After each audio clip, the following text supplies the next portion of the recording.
Мен бүгін ауылдан хат алдым. Тасқа басылғандай әп-әдемі тізілген жазу. Бұл хатты қарындасым Мәнсия жазғанын айнытпай танытып тұр еді. Ел жұрт, ауыл-аймақ, бода-тайлықтың амандығын айта келіп, үстіміздегі жылы аудан бойынша өсек аяңның тым қораш болып, керісінше өлім-жітімнің көбейіп кеткенін, көрші ауылда 10-шы класста оқитын қыз баланың күйеуге тиіп, оқу ісінің меңгерушісінің орнынан алынып, мектеп директорының өскенін ғана сөз арасында айтып өтіпті. Ең соңғы жаңалық, депті үшбу хатының аяғында. Біздің үйдің керіскедей көк тайыншасын ұзақ тауының бауырында ұрлап, сойып әкеткен. Тек терісі, 4 сирағы, алайған басы ғана қалған. Мал ашуы жан ашуы деген ғой. Әке-шешеміз қатты қапаланып, қайғырғаны болуға керек. 3 күн сүт қатпай қараша ішіпті. Амал не? Милицияға хабарлаған. Әлі хабар жоқ. Көк тайыншаның орны бөлек еді ау. Қорамыздың бір ұшы үңірейіп қалғандай болды. Енесі көк сиыр да ұдайы 3 күн мөңіреп жоқтаған екен.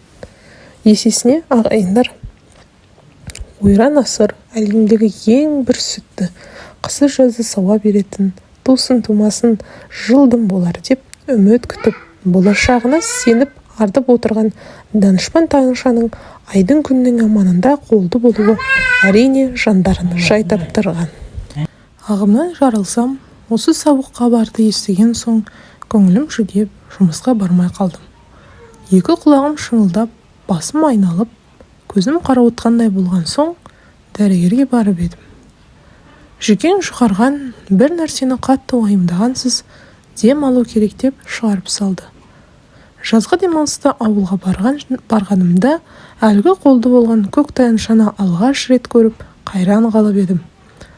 Қайран қалған себебім, соңғы жылдары біздің үйдің сиырлары әлде бұқадан, әлде ауа райының күрт өзгеруінен себебін кім білсін, әйтеуір шыбыштанып, ұсақтанып бара жатқан. Ірі қара тұқымның осыншалықты азуы, әсіресе шешімнің жайын жегідей жейтін. Орыстардың ақбас қызыл сиыр сатып алайық деп, ертеден қара кешке дейін әкемнің құлағына маза бермеуші еді. Расында да, желіні жер сызып, маң-маң басып, не берсен соны жей беретін. Маңызды, оттайтын, маңғайып күйсейтін асыл тұқымды тексіз сиырлар бұл ауылдың асыл арманына айналған.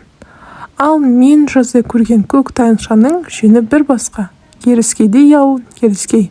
Қайдан ғана қаңғып туылғанын кім білсін, көрші қолаңның аузының суын құртатын әдемі ай жарықтық еді. Ал енді жарықтық келмеске аттаныпты. Кеше түсіме кірді. Ақ бас, қызыл бұзауы бар.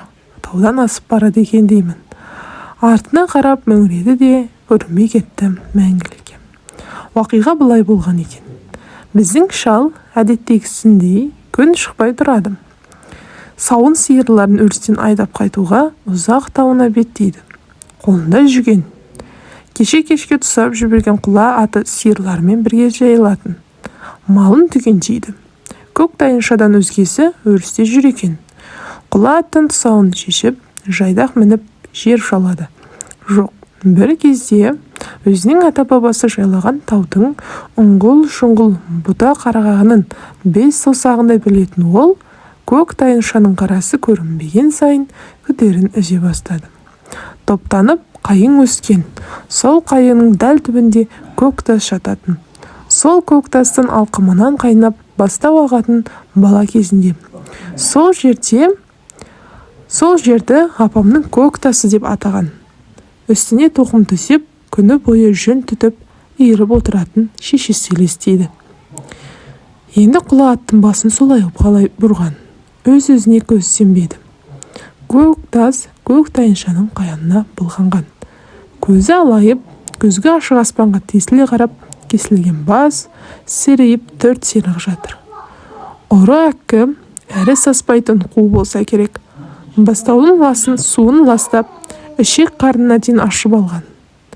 Меншікті сиырын соғымға жұққандай-ақ бұршалап, әдемілеп сойғаны соншалық Тіпті терісіне дейін тұздап, керіп, жайып кетіпті. Шалдың жүрегі сызап ауырды. Малым қолды болды деп емес. Атаңа нәлет, ұрының басынғанына. Саспай мүшеліп, боқты шегін қалдырмай, қарып жонып әкетіп қалғанына. Ит жыны ойнады. Бастаудың өзгі күні де жасаңданып, жататын маңайы опыр-топыр. Тағалы аттың ізі түскен. Соған қарағанда ұры екеу секілді. Дегенмен батырға да жан керек. Бірі сасқалақтап жүріп, қамшысын қалдырып кетіпті. Басқа көзге ұрып, куәға тартар дерек жоқ.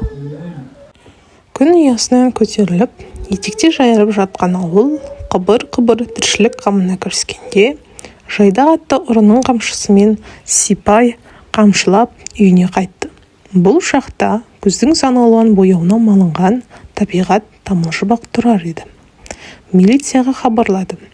Өз беттерінше әрекет жасаған жоқ. Қыркүйекте шақырған милиция қызметкері қараша біткенде келді. Бұған да шүкіршілік. Келмей қойса қайтер еді. Ауданнан күніне бір рет қатынайтын Саралы автобустан милиция формасын киген, қолтығында тері сөмкесі бар кіші лейтенант Окенков түсіп, біздің шалдың үйіне беттеді. Оның төбесі сонадайдан көрінгенде, көк таяншаның өзі келе жатқандай қуаныштары қойнына симаған.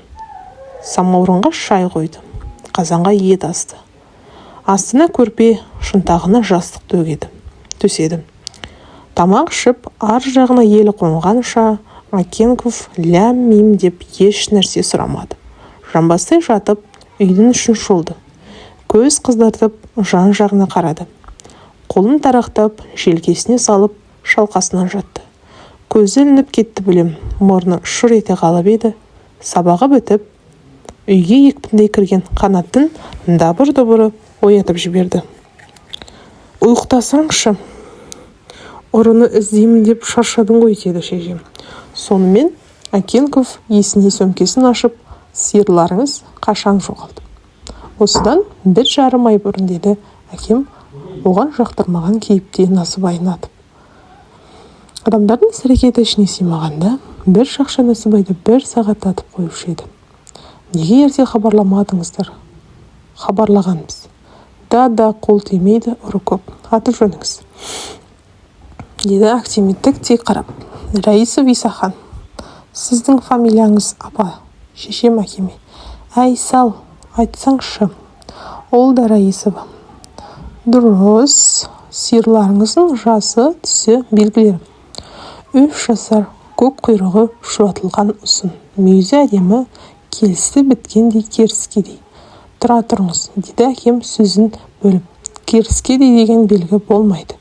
Кім ұрлап сойды деп ойлайсыз?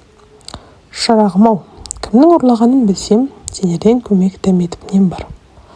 Дұрыс, іздейміз, табамыз. Шеше, тағы бір кесе шай қойшы.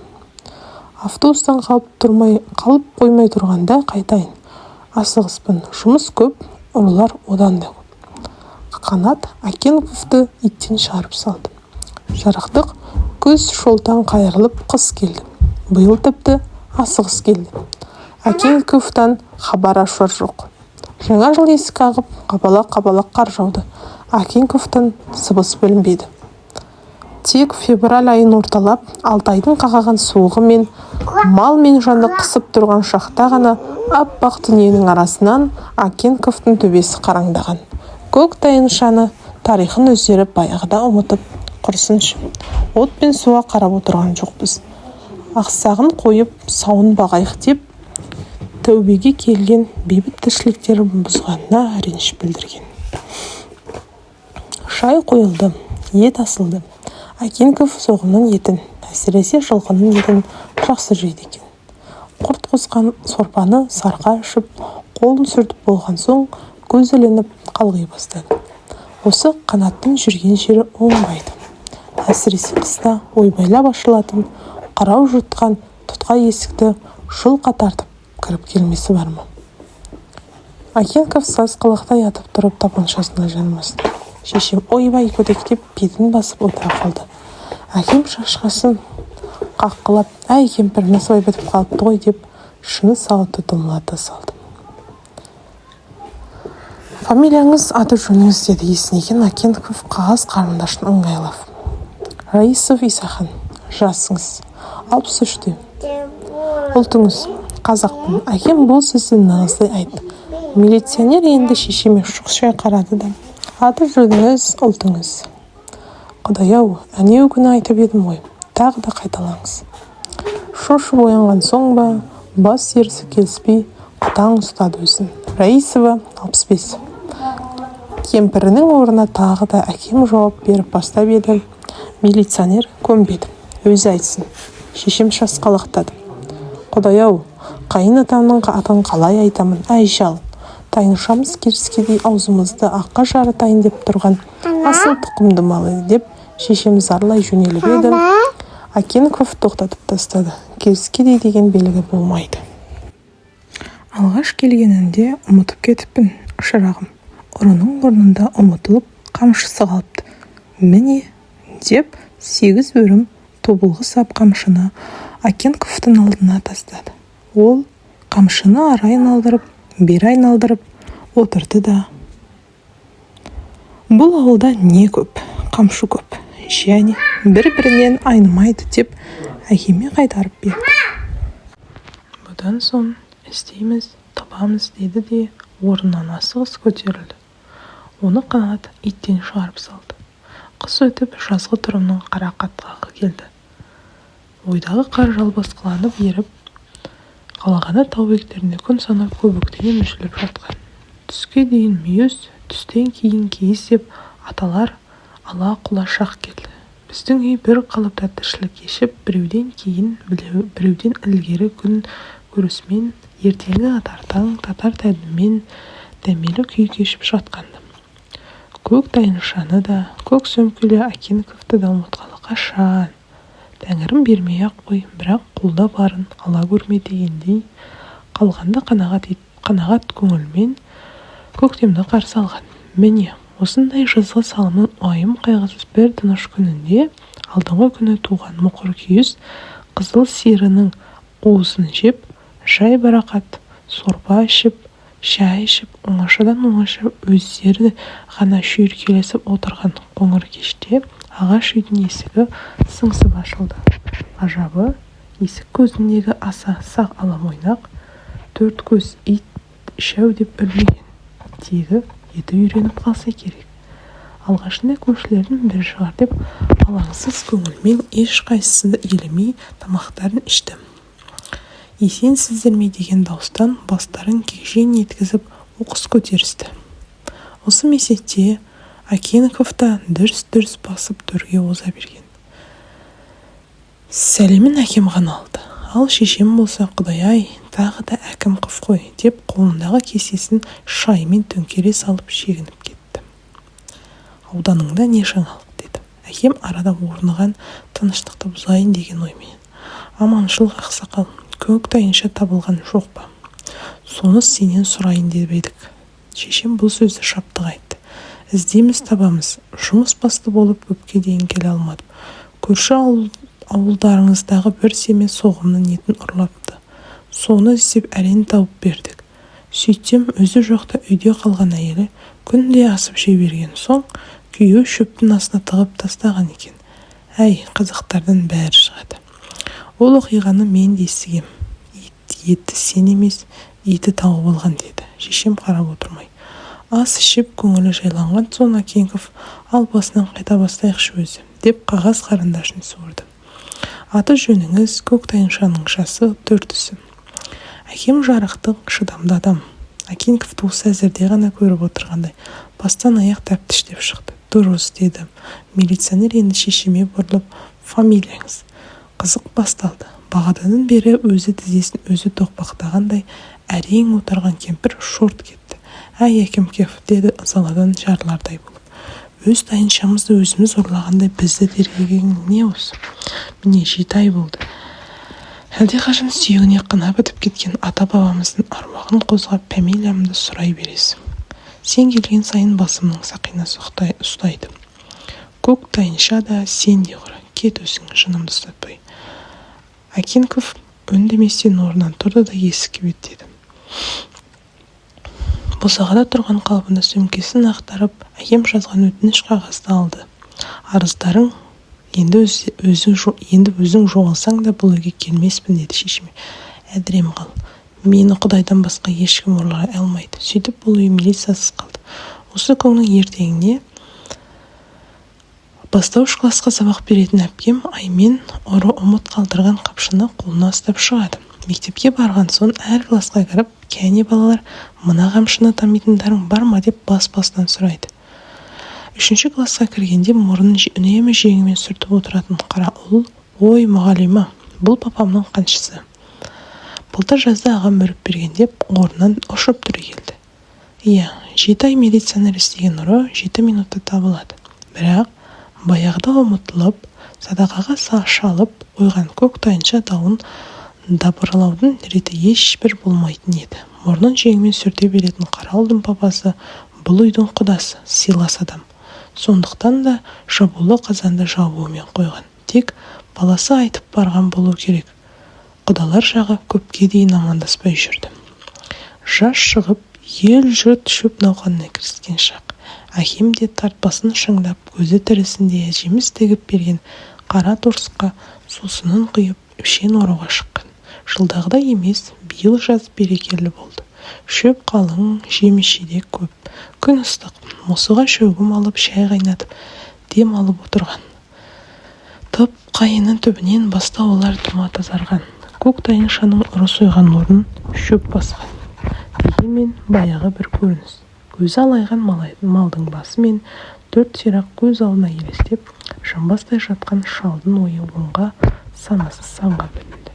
Мал ашу емес еді, оны мазалаған шәй деспеген жұрағаттың басынғаны да. Осы кезде алаңсыз оттап тұрған құла атты құлағын тікті. Тоғай арасынан салт атты шығып бері беттеген. Бұл көк тайыншаның обалына қалған құдасы еді. Ол аттан жайлап түсіп, асықпай амандасты. Малдас құрған қалпы шөптің бір сабағын аузына салып тістелеп, алысқа қарады. Жеңіл күрсінгендей болды. Құда, деді, сәл қарлыққан, сәл толқыған үнмен.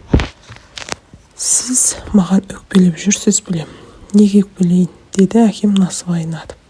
Жоқ, жасырмаңыз, өкпелеп жүрсіз. Бұлар іс болды. Көк тайыншаларыңызды мен ұрлағам. Оны өзіңіз де сезгенсіз. Оны кім айтты саған? Екі дүниеде де ризамын сізге. Біле тұра тіс жарып ешкімге айтпадыңыз. Мені мойындатып аяғыңызға шыққан тәтіңіздің беріктігім. Басқа біреу болса ғой, қалмақ қайда шаққандай мұқым ауданға жар салар еді. Рахмет сізге. Құдайдың құдіреті, бала жастан әдетім. Бірдеме ұрламасам, тыныш ұйықтай алмаймын. Жоқ дегенде өз қойымды өзім қорадан ұрлап шығып, тауға барып сойып әкелетінімді қайтерсіз. Енді осымен бітті. Сізді үнсіздігіңізбен, шыдамдылығыңызбен жеңдіңіз мені. Ол ұзақ сөйледі. Темекісін тартты. Әкеммен бірге шай ішті. Шөп шабысты. Құда, деді кетерінде қойнына салып, көк тайыншаның бодауын 10 сер берсем де қайтара алмаспын. Бала шағам көп, бір үйде өзім ғана бас көтеретін қайтара алмаста едім. Мынаны шөп шапқанда киерсіз, жеңсіз, алды ашық, жеңіл көйлек. 5 сом 30 тиынның шыт көйлегін әкемнің алдына тастай берді. Рахмет. Құда, бұл да болса жөн білгенің. Ол алтына мініп ұзап кетті. Қайда оралды? Байқамай қонышыма тыға салыппын. Кешіріңіз, әдет қой, деп керзі етігінің қонышынан әкемнің қамшысын суырып алды. Атын оқыс тебініп, желі жөнелді. Қайтқан малға берекет деді. Құдасының соңынан көп жазбай қамшысын ұстап тұрған әкем. Ұрлап кетсе қайтер едім.